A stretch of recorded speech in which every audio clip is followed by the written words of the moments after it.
नमस्कार मित्रों। तो यहाँ पे आप देख रहे हैं हम डायमंड पे मैन्युअल मार्किंग कर रहे हैं। अभी कोई भी रफ डायमंड स्टोन्स अगर आपको मिलता है तो सबसे पहले उसमें आपको क्लैरिटी देखनी है। क्लैरिटी देखने के बाद उसमें आप क्या करेंगे कि उसमें देखेंगे कि भैया इसमें क्लैरिटी वाइज अच्छा डायमंड मुझे कहाँ से मिलता है। अगर क्लैरिटी वाइज डायमंड नहीं है तो वो रिजेक्शन हो जाएगा। तो उस हिसाब से अगर आपको मैन्युअल मार्किंग करनी है तो सबसे पहले आपको रफ डायमंड के बारे में नॉलेज होना चाहिए। रफ डायमंड है उसमें इम्प्योरिटीज क्या है, कैसे कैसे इम्प्योरिटीज डायमंड में चलेगी और कैसी इम्प्योरिटीज डायमंड में नहीं चलेगी। तो उसका आपको नॉलेज है तो आप बढ़िया तरीके से डायमंड है उसका मैन्युअल मार्किंग कर सकेंगे। यहाँ पे आप देख सकते हैं हमको मैन्युअल मार्किंग करना है तो सबसे पहले उसका एनालिसिस करके उसमें अगर ये पेन है तो ये पेन एकदम आप कह सकते हैं कि हवा में चलाना है और डायमंड पे आपको मार्किंग करना है। जो मार्किंग रहता है वो स्ट्रेट वाइज होता है। मैं आपको अभी अभी दिखाऊंगा कि डायमंड अभी हम जो मार्किंग कर रहे हैं वो बाद में कैसा दिखाई दे रहा है। उसको हम जूम करके भी आपको दिखाएंगे कि डायमंड है वो कैसा आपको मार्किंग करना है। मार्किंग का जो फॉर्मूला है आप कह सकते हैं उसमें फॉर्मूला है वो क्रॉस पेन साइन मार्किंग और स्ट्रेट पेन साइन मार्किंग वो क्या होती है।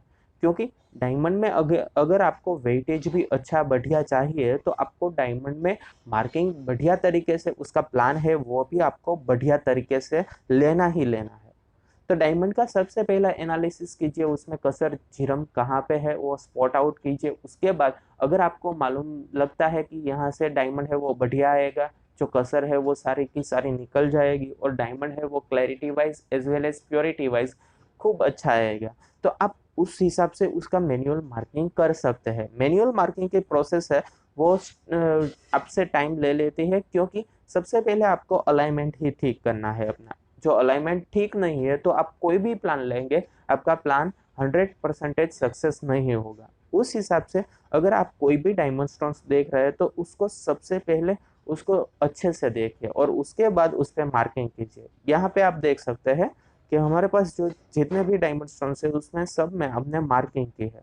अब मार्किंग भी देख सकते हैं एकदम परफेक्ट मार्किंग है।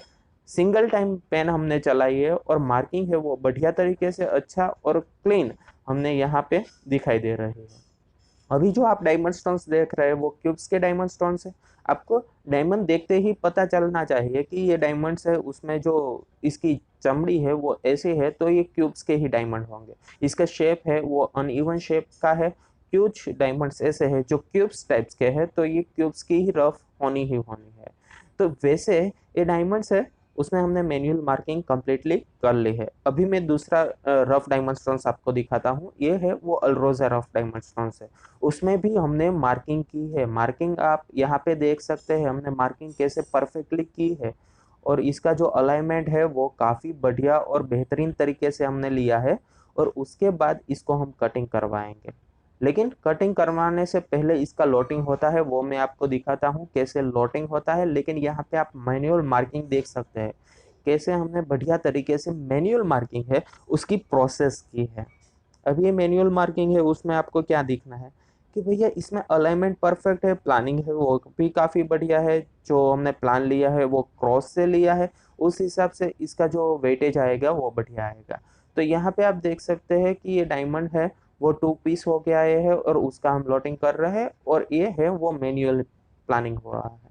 अभी मैनुअल प्लानिंग हुआ है तो ये डायमंड स्टोन्स है उसको हम कटिंग आउट में देंगे, लेकिन उससे पहले डायमंड गिन के उसका वेटेज करके हम जो लेसर सोइंग प्रोसेस आती है उसमें देंगे। तो हमें पैकेट पे लिख देना है कितने डायमंड स्टोन्स है और उसका वेटेज है वो भी हमें करना है। वेटेज आप देख सकते हैं हम कैसे कर सकते हैं। सबसे पहले हमें डायमंड स्टोन सारे के सारे ले लेने हैं और उसमें अभी देखिए ये है डायमंड स्टोन्स कंप्लीट हो गए और ये डायमंड स्टोन्स है उसका हम लॉटिंग गिन के कर सकते हैं। तो उस हिसाब से हमें गिनना है और उसका वेटेज करना है और उसके बाद हम फाइनलाइज कर सकते हैं।